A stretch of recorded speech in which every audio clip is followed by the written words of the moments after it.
Ghost Carousel. Chapter 1. The Abandoned Park. Marianne Fletcher arrived in Inverness on a cold morning in early October. The sky was gray, and the air smelled like wet leaves and distant rain.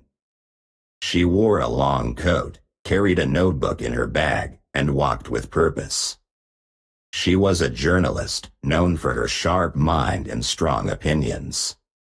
She didn't believe in ghosts, curses, or anything that couldn't be explained. But she was curious. And curiosity had brought her here. Her assignment was simple. Write a feature about the old amusement park on the edge of town. It had been closed for 20 years, ever since a fire destroyed part of it and left the rest in ruins. No one had rebuilt it. No one had touched it. Locals said the place was cursed. They avoided it, crossed the street when walking nearby, and told stories in whispers. Some said they heard voices. Others said they saw shadows. But no one had real proof. Marianne didn't care about rumors. She wanted facts. She wanted to know why a place could hold so much fear for so long. She had written about haunted houses, strange towns, and forgotten buildings before. Most of the time, the truth was simple: bad memories, old tragedies, or just imagination. But this park was different. People didn't just talk about it. They stayed away. She walked through the gates, which were still standing but covered in rust. The sign above was broken, with only a few letters left. The path inside was cracked and covered with weeds. Old booths stood empty, their paint faded and peeling. The air was quiet, too quiet. No birds, no wind, no sound at all. In the center of the park stood the carousel. It was large, round, and made of wood and metal. The horses were frozen in place, their eyes wide, their bodies chipped and worn. Moss grew along the edges. Ash still clung to the base, even after all these years. The roof was tilted, and the colors had faded to gray. But it still stood. It hadn't fallen. It hadn't been removed. It was waiting. Marianne walked closer. She felt something strange, not fear, but a kind of pressure, like the air was heavier here. She touched one of the horses. The surface was cold. She looked around. No one was there. But she felt watched. She took out her notebook and began to write. She described the park, the silence, the carousel. She wrote about the fire, the stories, the way people avoided this place. She didn't write about ghosts. Not yet. She needed more. She sat on a bench nearby and thought about her next step. She wanted to find someone who had worked here, someone who remembered the fire.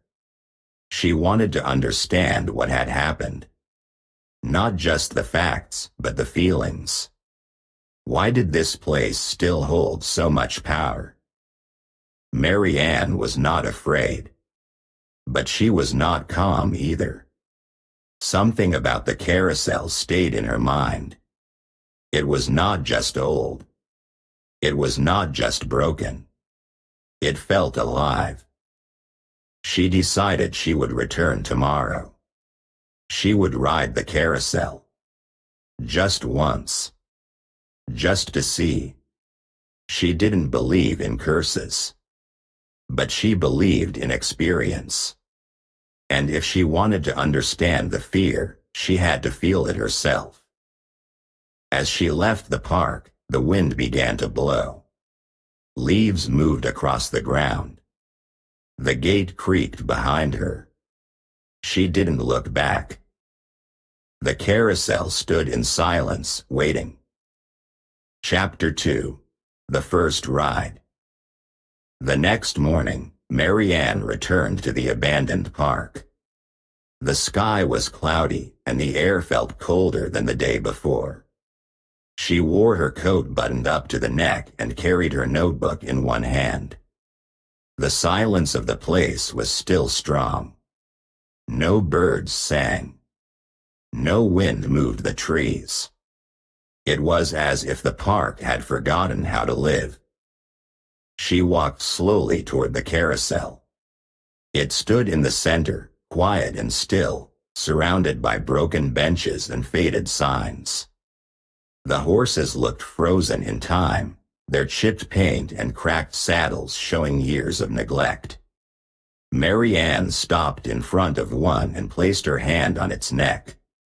The surface was rough and cold. She took a deep breath and climbed onto the horse. The seat creaked under her weight. She looked around. No one was there.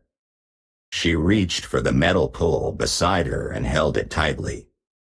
Then, without warning, the carousel began to move.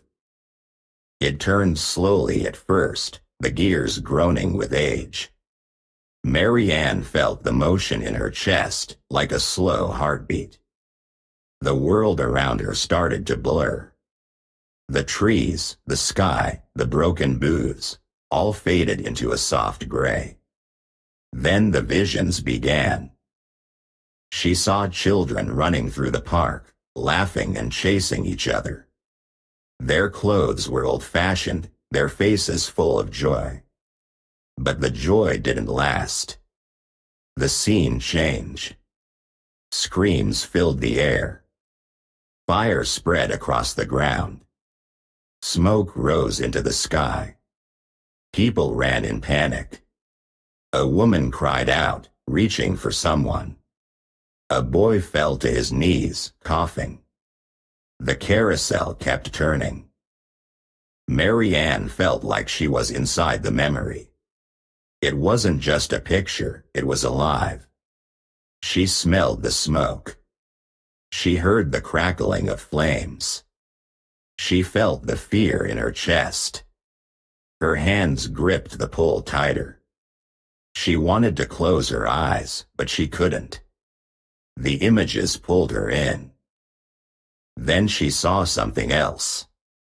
A small girl stood near the edge of the park, holding a stuffed bear. Her eyes were wide, her face pale. She didn't move. She just watched. Marianne felt a strange connection to her, as if the girl knew she was there. As if she was waiting. The carousel slowed down. The visions faded. The gray turned back to color. The broken booths returned. The silence returned. Marianne sat still, her heart beating fast. Her hands were shaking. She climbed down slowly and stepped back. She looked around. Everything was the same as before. But inside, something had changed. She opened her notebook and began to write. She described the children, the fire, the screams. She wrote about the girl with the bear. She tried to explain the feeling, but the words didn't come easily. It wasn't fear. It wasn't sadness. It was something deeper. Something she didn't understand yet. Marianne stayed in the park for another hour, walking in circles, thinking. She didn't believe in ghosts. But what she saw felt real. Too real to ignore. She wondered if the carousel had shown her a piece of history or something more personal. She wondered if others had seen the same. She left the park with her notebook full and her mind full of questions. She didn't know what the carousel was. But she knew she had to return. She had to learn more. She had to understand what the ride had shown her and why? The carousel stood behind her, quiet again. But Marianne felt its presence. It was not just a ride. It was a door. And she had just stepped through it. Chapter 3. Thomas. Marianne spent the afternoon walking through Inverness, asking questions and following quiet leads. Most people didn't want to talk about the old amusement park. Some changed the subject. Others gave short answers and walked away. But one name kept coming up, Thomas Bain. He had worked at the park before the fire. He had been there the day it happened. People said he never spoke about it, but he knew more than anyone. She found him living in a small cottage near the edge of town. The house was simple, with a garden that looked untouched and windows covered with thick curtains. Thomas Bain was 34, but his face looked older. His eyes were tired, and his shoulders were heavy. He didn't open the door right away. He looked at Marianne through the glass, then slowly let her in. Inside, the house was quiet. The furniture was plain. A few old photos stood on a shelf, covered in dust. Thomas didn't smile. He didn't ask questions. He just waited. Marianne explained that she was writing about the park, about the carousel. When she said the word, carousel, Thomas froze. His face turned pale. His hands, resting on his knees, began to shake slightly. He said he had worked at the park for 5 years. He had loved the job. It was simple, peaceful. He watched families laugh, children play, music fill the air. But everything changed on the day of the fire. It started near the food stands and spread fast. People ran. Smoke filled the sky. Thomas had tried to help, but the flames moved too quickly. He lost sight of his daughter, Lily, in the chaos. She was only 6 years old. After the fire, Thomas stayed in town. He didn't know why. He couldn't leave. He visited the ruins often, especially the carousel. It was the only part of the park that hadn't burned completely. One day, he climbed onto one of the horses and let the carousel turn. He didn't expect anything. He just wanted to feel close to the past. But something happened. As the carousel moved, Thomas saw visions. He saw Lily standing near the edge of the park, holding her favorite toy. He saw her looking for him, calling his name. He heard her voice, soft and scared. The images were clear, like memories, but stronger. They felt real. He couldn't explain it. He rode again and again, each time seeing more. Not just Lily, but others. People who had died. People who had suffered. The carousel didn't show history. It showed pain. It showed what people tried to forget. Thomas said the carousel didn't just reveal the past. It revealed the truth. The kind of truth people hide deep inside. The kind that hurts too much to speak. He believed the carousel was more than a machine. It was a mirror. It didn't care about facts. It cared about feelings. He stopped riding after a while. The visions became too strong. He started seeing them even when he wasn't on the carousel. Faces in the mirror. Voices in the wind. He closed his windows. He stopped talking to people. He lived in silence, trying to keep the memories away. Marianne listened carefully. She didn't interrupt. She wrote down every word. She saw the pain in Thomas's eyes, the way he looked past her, as if watching something only he could see. She didn't know what to believe, but she knew he wasn't lying. His story was too raw, too real. Before she left, Thomas said one more thing. He said the carousel didn't just show ghosts. It showed what people feared to remember. It pulled out the pieces they buried. It made them look. And sometimes that was the only way to heal. Marianne walked back through the town with her notebook full and her thoughts heavy. She had come to write about a haunted park. But now she saw something deeper.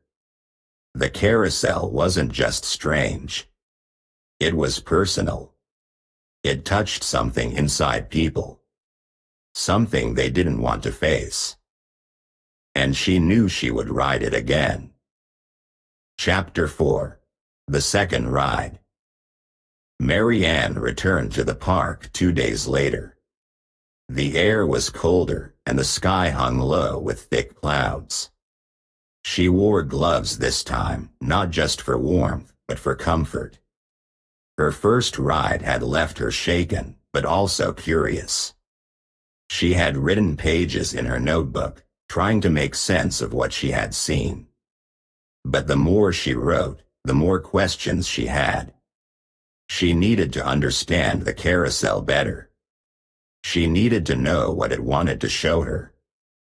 The park was still silent. The broken booths and faded signs hadn't changed. The carousel stood in the center, waiting. It looked the same, rusty, still, and strange. But to Marianne, it now felt different. It felt alive. She walked slowly toward it, her boots crunching over dead leaves. She climbed onto the same horse as before. The seat was cold. She held the metal pole tightly and closed her eyes for a moment. Then the carousel began to move. It turned slowly, just like last time. The world around her faded. The colors drained away. The silence grew deeper. Then the visions began. She saw a hospital room. The walls were pale green, the lights dim. A woman sat on the bed, crying softly. Her face was tired, her hands thin. Marianne recognized her immediately. It was her mother. She hadn't seen her mother in years. She had died when Marianne was a teenager. Marianne had always told herself that she had done her best, that she had been too young to understand. But now, watching the scene, she remembered something she had buried. Her mother had asked her to visit on her last day. Marianne had said she was too busy with school. She had stayed home, telling herself it didn't matter. But it had mattered. Her mother had waited. And Marianne hadn't come. The vision grew sharper. She saw the clock ticking. She saw the empty chair beside the bed. She saw her mother looking at the door, hoping it would open. It never did. Marianne felt the weight of guilt press down on her chest. She wanted to speak, to move, to change the scene.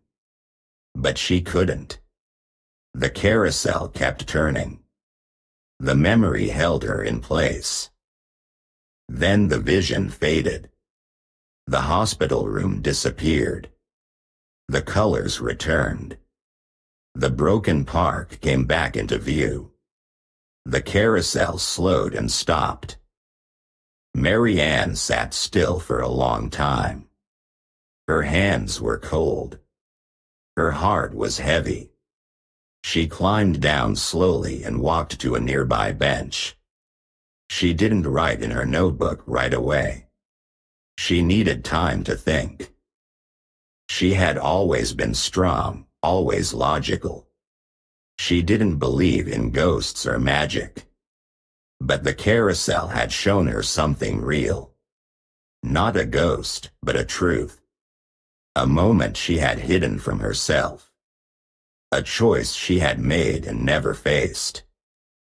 She finally opened her notebook and wrote everything down. She described the hospital, her mother, the feeling of regret. She didn't try to explain it. She just recorded it. Marianne realized the carousel wasn't just showing the past. It was pulling out memories people didn't want to see. It was asking them to face what they had buried. It wasn't just a ride. It was a challenge. She looked back at the carousel. It stood quietly, as if nothing had happened. But she knew better now. She knew it had power. Not to haunt, but to reveal. And she knew she would return again. Not for a story, but for herself. Because some truths needed to be faced. Even if they hurt. Chapter 5. Research. Marianne spent the next week in libraries, town offices, and quiet cafes with stacks of papers beside her.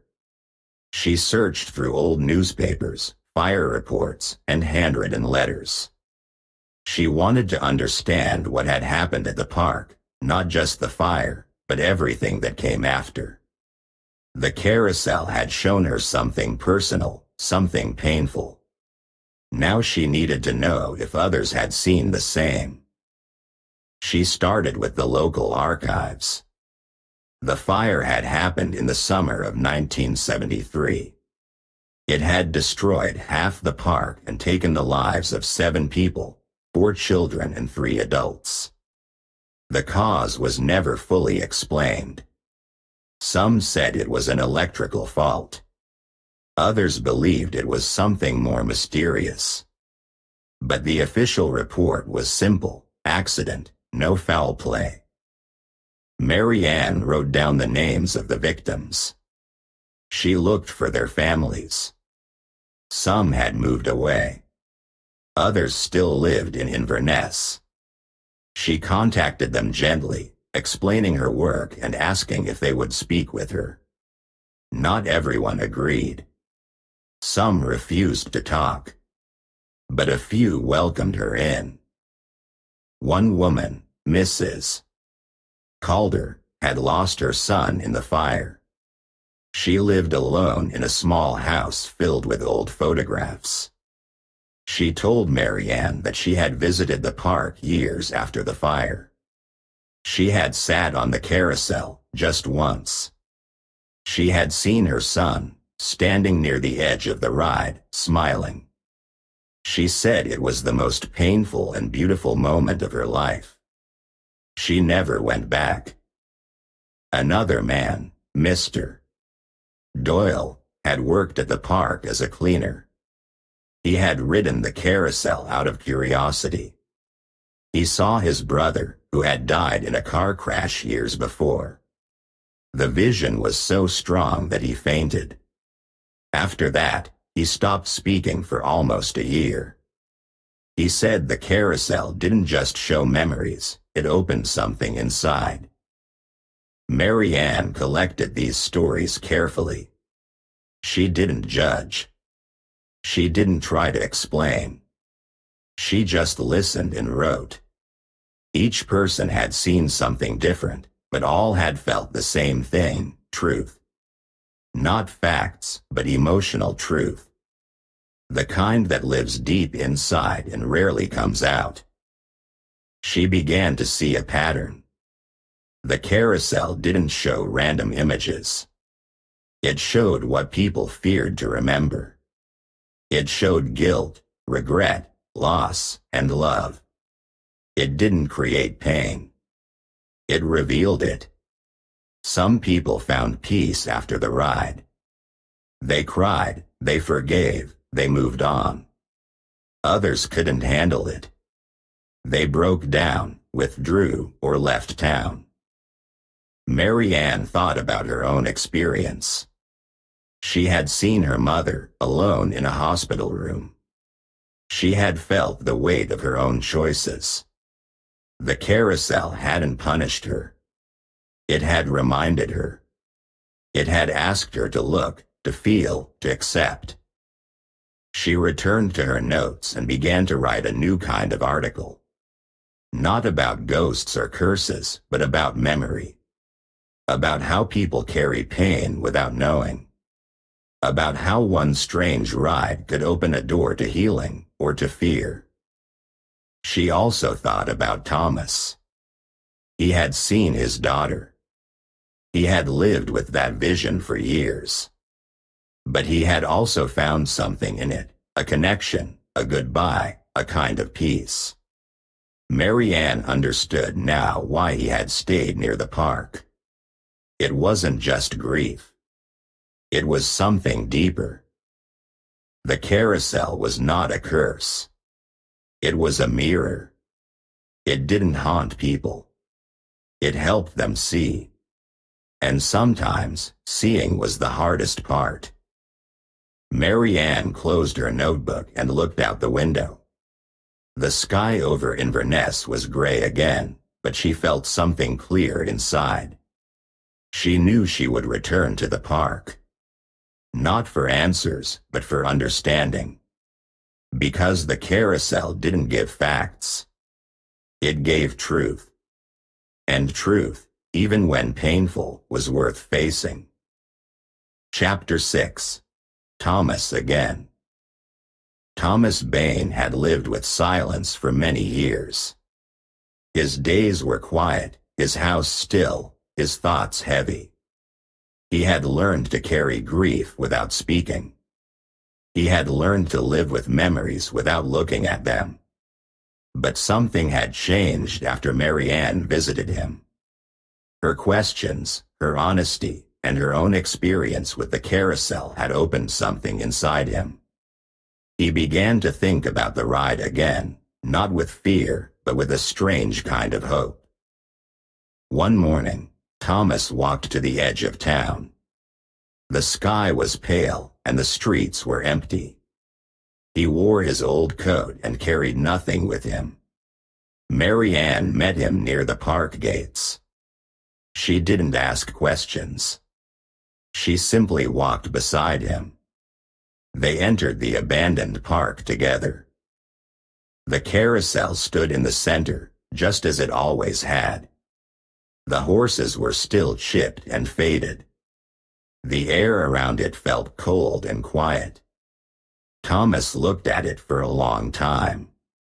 He had ridden it once, many years ago. He had seen his daughter, Lily, standing near the edge of the ride. He had heard her voice, soft and clear. That moment had stayed with him, but he had never returned. Until now. He stepped onto the carousel slowly. His hands trembled as he touched the metal pole. He chose a horse near the center and sat down. Marianne stayed close, watching from a bench nearby. She didn't speak. She knew this moment belonged to him. The carousel began to move. The sound of the gears was soft but steady. The world around Thomas started to fade. The broken booths, the gray sky, the silence, all disappeared. In their place came light, warmth, and memory. He saw Lily again. She was standing near the carousel, holding her favorite toy. Her hair was tied in ribbons, and her eyes were bright. She smiled at him. She didn't speak, but her presence was strong. Thomas felt tears rise in his eyes. He hadn't cried in 20 years. Not once. But now, the tears came easily. He saw her running, laughing, turning toward him. He heard her voice, calling his name.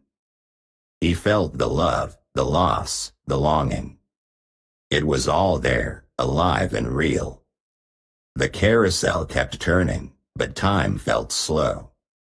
Thomas reached out, not to hold her, but to say goodbye. When the ride stopped, the vision faded. The park returned. The silence returned. But Thomas was different. He climbed down slowly and walked to the bench where Marianne sat. His face was wet with tears, but his eyes were calm. He sat beside her and looked at the carousel. He said he felt lighter. He said he was no longer afraid. Marianne didn't write anything down. She didn't need to. She saw the change in him. She saw the way his shoulders relaxed, the way his hands stopped shaking. She saw that the carousel had given him something he had needed for a long time, not just a memory, but a moment of peace. Thomas stayed in the park for a while. He didn't speak much. He just sat quietly, watching the wind move through the trees. Marianne stayed with him. They didn't talk about ghosts or visions. They talked about Lily, her favorite songs, her drawings, her laugh. It was the first time Thomas had spoken about her without pain. The carousel stood behind them, quiet and still. But it had done something important. It had helped a grieving father say goodbye. It had helped him remember with love, not just sorrow. Marianne understood now that the carousel was not just a place of fear. It was a place of truth. And sometimes, truth could be the beginning of healing. As they left the park, Thomas looked back once. He didn't feel haunted. He felt ready. Ready to live again, not without grief, but with peace. And Marianne knew that this story was no longer just about a haunted ride. It was about the courage to face what hurts, and the strength to let go. Chapter 7. The Final Ride. The morning was cold and still. A soft mist covered the streets of Inverness, and the sky was a pale gray. Marianne Fletcher walked alone toward the abandoned park. Her steps were slow, but steady. She had made her decision the night before. It was time for one last ride. She had seen what the carousel could do. She had listened to stories from others. She had watched Thomas find peace after years of silence. But there was still something inside her that felt unfinished. She had come to the park as a journalist, looking for a story. Now she was looking for something else, something deeper. The park looked the same as always. The broken booths, the cracked paths, the silence. But to Marianne, it no longer felt like a place of fear. It felt like a place of truth. A place where people could face what they had hidden for too long. The carousel stood in the center, quiet and waiting. The horses were still chipped and faded, but they seemed less lifeless now. Marianne walked toward it slowly. She touched the cold metal pole and climbed onto one of the horses. She didn't bring her notebook. She didn't need it this time. The carousel began to turn. The world around her faded. The colors disappeared. The silence grew deeper. Then the vision came.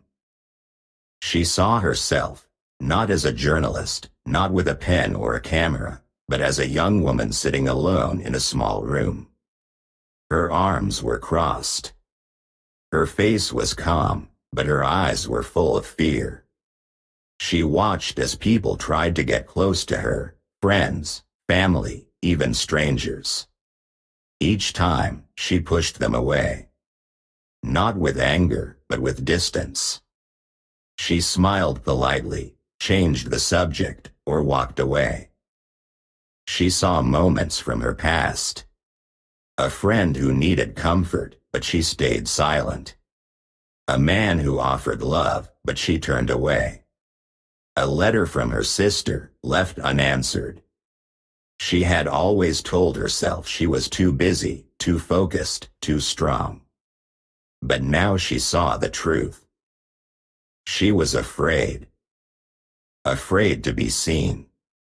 Afraid to be weak. Afraid to be hurt. Her skepticism had been a shield. Her questions, her logic, her cold distance, they had protected her. But they had also kept her alone. The vision shifted. She saw herself standing in front of a mirror, looking at her own reflection. She didn't look angry or sad. She looked tired. Tired of pretending. Tired of hiding. The carousel slowed. The vision faded. The colors returned. The broken park came back into view. Marianne sat still for a long time. Her hands rested on her lap. Her eyes were open, but soft. She didn't cry. She didn't smile. She just breathed. She climbed down from the horse and stepped onto the ground. The air felt different. Not warmer, not brighter, but clearer. Inside, she felt quiet. Not empty. Just accepting. She walked to a bench and sat down. She looked at the carousel, now still again. It had shown her something she needed to see. Not a ghost. Not a memory. But herself. For the first time in years, she didn't feel the need to explain everything. She didn't need to write it down or turn it into a story. She just needed to hold it, to feel it, and to let it be. The carousel had done its work. It had helped her see the truth she had hidden from herself. And that truth, even though it hurt, had set her free. Marianne stayed in the park until the sun began to set. Then she stood up, took one last look at the carousel, and walked away, not as a journalist chasing answers, but as a woman who had finally stopped running from her own heart. Chapter 8. The Article. Marianne Fletcher sat at a small desk in her rented room, looking out the window at the quiet streets of Inverness. The sky was soft and gray, and the trees moved gently in the wind. Her notebook lay open beside her, filled with pages of thoughts, memories, and stories. She had come to this town as a journalist, ready to write about a haunted amusement park. But now, her story had changed. She didn't begin her article with facts about the fire or rumors about ghosts. She began with silence. She wrote about the feeling of walking through the abandoned park, about the cold air and the broken carousel. She described the strange peace that lived there, hidden beneath the rust and ash. She wrote about the people she had met. About Mrs. Calder and her son. About Mr. Doyle and his brother. About Thomas Bain and the daughter he had lost. She didn't use dramatic words. She didn't try to make the story scary. She wrote simply, with care. She wanted readers to feel what she had felt, not fear, but truth. Marianne described her own rides on the carousel. She told the story of seeing her mother in the hospital, of remembering the choice she had made and the pain that followed. She wrote about the final ride, when she saw herself clearly for the first time. Not as a journalist, but as a woman who had built walls to stay safe. She didn't hide her emotions. She let them live on the page. She explained that the carousel was not a curse. It was not magic in the usual sense. It didn't show ghosts to scare people. It showed memories. It showed the parts of ourselves we try to forget. And in doing so, it gave people a chance to heal. Her article was not long, but it was honest. She didn't offer answers. She offered reflection. She invited readers to think about their own pasts, their own hidden truths. She asked them to consider what they might see if they sat on that carousel. Not to be afraid, but to be open. When the article was published, it reached more people than she expected. Some wrote letters. Some came to Inverness. They didn't come to chase ghosts. They came to walk through the park, to sit near the carousel, to remember. The place remained abandoned, but it was no longer forgotten. It became quiet ground for quiet thoughts. Marianne left Inverness a few weeks later. She packed her things, said goodbye to Thomas, and took the train south. But the carousel stayed with her. Not in her bag, not in her notes, but in her heart. It had shown her something important. Something she would carry into every story she wrote, every person she met. She understood now that true freedom didn't come from running away. It came from looking back, from feeling what we fear, from accepting what we are. The ghosts of the past were not enemies. They were parts of us. And only by facing them could we become whole. As the train moved through the hills, Marianne looked out the window and smiled softly. She didn't feel haunted. She felt ready. Ready to live, to write, to feel. And somewhere in the quiet town of Inverness, the carousel stood still, waiting for the next person brave enough to take a ride. Moral: true freedom doesn't come from escape. It comes from acceptance. The ghosts of the past live inside us, not to haunt, but to teach. Only by facing what hurts can we begin to heal. Only by remembering can we truly move forward. Thank you for your attention. If you like the story, please like and subscribe. It motivates us to make new videos and helps us promote the channel. Thank you.